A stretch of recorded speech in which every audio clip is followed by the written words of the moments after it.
Alright guys, welcome to another Paint the Moon Vaporizer review. Today we're going to be checking out the Haze V3 by Haze Tech. Let's get into it.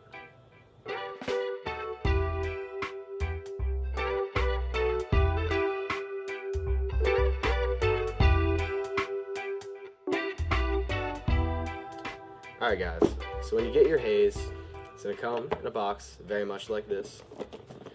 Just pull the top off, and inside you'll have your unit, you'll have a battery, well you'll have two batteries, and then two stems will be here. One of them is this last stem, can't really see that well because it's clear. The other is a metal stem that's inside the unit. It comes with two batteries, two stems in the top. In the bottom, where this is, you will have a dual battery charger. This is a different charger, but it looks just like this. I just can't find my Haze one. However, don't use the IntelliCharger with these batteries because they are protected on the battery. So you need to use Haze's proprietary charger. I just use that as an example to kind of show you guys what the charger looks like. And in the rest of this, you have a little cleaning brush, a little brush end, and a little bristle end. Pretty interesting. Then you got a little bag of various screen inserts, as well as some tweezers. Inside here, you have two different kinds of screens in here. Conduction, which is this one, there's no sides on it, and convection, which is fully encapsulated. I'll show those better in a sec. And it also comes with two other inserts. So, like I said, convection in the full encapsulated form. You get two of those. You get two convection screens, which are completely open, as you can see. And you get a e-liquid cartridge, which inside there is their improved cotton pad, so they say. And this is their newest addition. This is fully encapsulated, but for dry herbs specifically.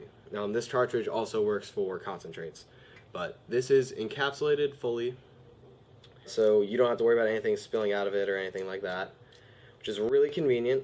I really didn't like the other bullets because they could leak out. So having this, where it's fully encapsulated, where nothing falls, it's really just ideal. It vapes differently. It's a lot like the conduction insert. However, you don't have to have a bunch of loose material inside your chamber. It's all inside here, making it a lot easier to clean up. So now we've gone through that, let's check out the unit itself. Here is the Haze. It's pretty simple. To load it up, you open this little flap on the front, just flip it open. Inside here, you have your two units, and basically on the side here, these little dots correspond to dots at the top here. As you can see, there's that one. Up to the other side, there's that one. And whichever, the dots are right here in the corner. They're kind of hard to see actually. You can kind of see there, the open circle is there, and then that is the closed circle. And those correspond, once again, to these two circles along here. Whichever one you can see, that's the current chamber that's set. And this is really an interesting option because it lets you essentially have two totally different chambers loaded in one vaporizer without ever needing to swap anything out. It's ready to go just in there. All you have to do is flip a switch and it's ready. So let's get into more about the unit itself. To turn it on, turning the switch actually activates it. You'll see this light blinking down here. That's indicating it's on the first temperature setting, and the fact that it's blinking is indicating it's heating up. To turn up the temp, there's a button right where my thumb is. You just click it. Every time you click it, another light will come up until it reaches 4. Once it reaches level 4, you click it again, it's back on level 1. And inside here, if I can get it out, we have our stem. This is our metal stem. I prefer the metal stem, so that's why I have it in here right now. But essentially it just slides in and out of here. They put a nice little lip on the version 3. You can see this lip here. Makes it a little easier to get out if you have fingernails, which I do not. So I don't really have the gripping dexterity that most people have. And as far as the extra batteries go, there's a little on the bottom of the unit here. You just pull this out, flips up, and then you have your battery. Make sure to put a positive end up, and please don't remove this plastic because it holds on to overcharge protectors, so they stop it from discharging too much into the unit. Essentially, it would like ruin the electronics, so please don't remove that. So now we've talked about how the unit functions. Let's get into the different temp settings. So you have 4 temp settings, as I just said. Those are 365, 380, 390, and 415. Haze recommends, or Haze Tech recommends, that you use the lowest 2 settings for dry herb and the highest 2 for oils and concentrates. I personally find that like the first 3 settings are usually like the ones that I go to for dry herb. I go to the highest setting usually for concentrates, and I personally really don't enjoy e-liquids out of this. I've been using e-cigs for a very long time. I have some like units that are a lot past like a beginner level unit, and this is just, it doesn't hold up in my opinion as far as vaping goes. But let's get into loading up the unit and we'll see how the vapor goes. So, looks like we've reached our first temp, which is again 365 degrees Fahrenheit. So let's take a hit.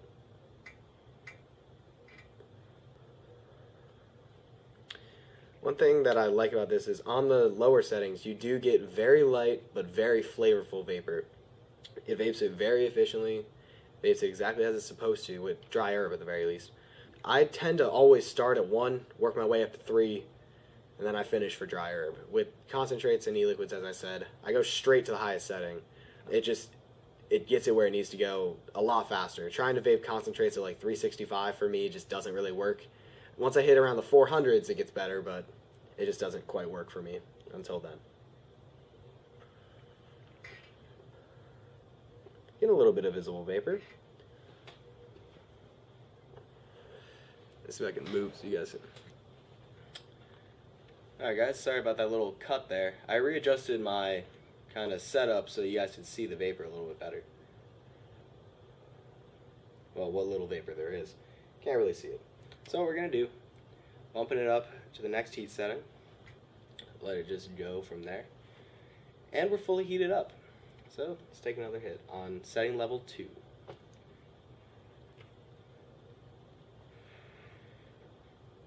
You get a bit more vapor on level 2. I mean, with any vape, as you increase temperature, more vapor is produced. Up until the point where it just drops off and less will be produced until absolutely nothing's coming out. But considering this just started, we're not quite there yet.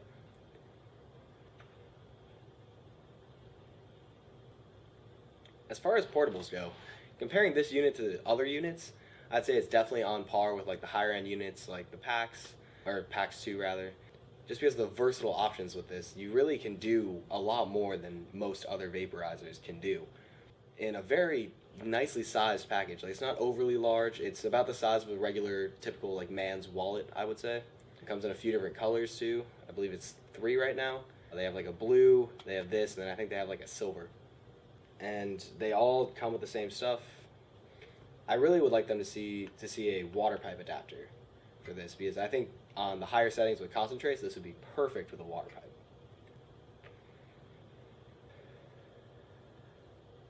Even though it doesn't produce much vapor, I still think it would be good with a water pipe, because on the higher settings it gets very, very dry. Drier than almost any other vape I'd say I've used. So the water, especially like hot water, would really help mediate that just intense dryness. Alright, so we're going to bump it up again to the next setting, which is 390 degrees Fahrenheit. Alright, so we're all heated up now. Let's see what 390 feels like. I'd say roughly about the same vapor production as on level 2. So, now that we've reached our highest setting with the dry herb, we're going to switch it over, as you can see based on a little white circle. We're switching it over to our concentrate setting. So we're going to bump the temperature up to the highest setting, as per recommended by Haze Tech. It's also just what I've found to be the most effective. I've tried like all the lower temperatures and everything, and it just really works on the highest setting. It works really well with concentrates. If you're a beginner trying to get into e-cigs, or if you're just interested in possibly e-liquid in general, then I think the e-liquid will work okay for you. Just if you're a more avid vapor, if you vape with a standalone like e-liquid vaporizer, that is not going to cut it. In my honest opinion, it just isn't going to. Still heating up. What's interesting is as the unit heats with concentrates and e-liquid, you'll sometimes hear like a faint popping or like bubbling almost. It's normal. It's not gonna leak out on you and get all over your unit. But I do, when I vape concentrates, I tend to try to hold it more horizontally so that it all kind of drains down to the base of the chamber and vapes more effectively. Another thing to keep in mind, when you do switch the chambers over, it's going to take a long time for it to heat up to whatever setting you have it on, because that chamber is actually basically cold. Right now, which one is it heating? Right now it's heating this base chamber, which as you can see, vapor just came out, so it is actually vaping right now. But it's doing this base chamber right now, which is substantially colder in this lower portion than right around here, which is where our other chamber is. That's about right there. And you can feel a lot of the heat emanating from there, and very little emanating from this chamber, simply because it's just now starting to heat up. I did see some vapor come out, so I'm just going to try it.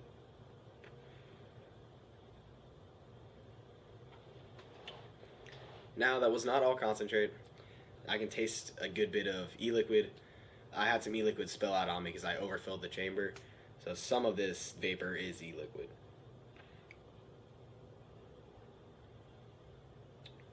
Alright, tasting a little less e-liquid now. But that being said, with concentrates, not only is it very effective, but it does produce quite a good bit of vapor. I'd say it's equivalent to using like a good, like a decent rebuildable setup for concentrates. Using that to vape them is a very similar experience to how this is kind of on the highest setting, if you do like a lower heat build.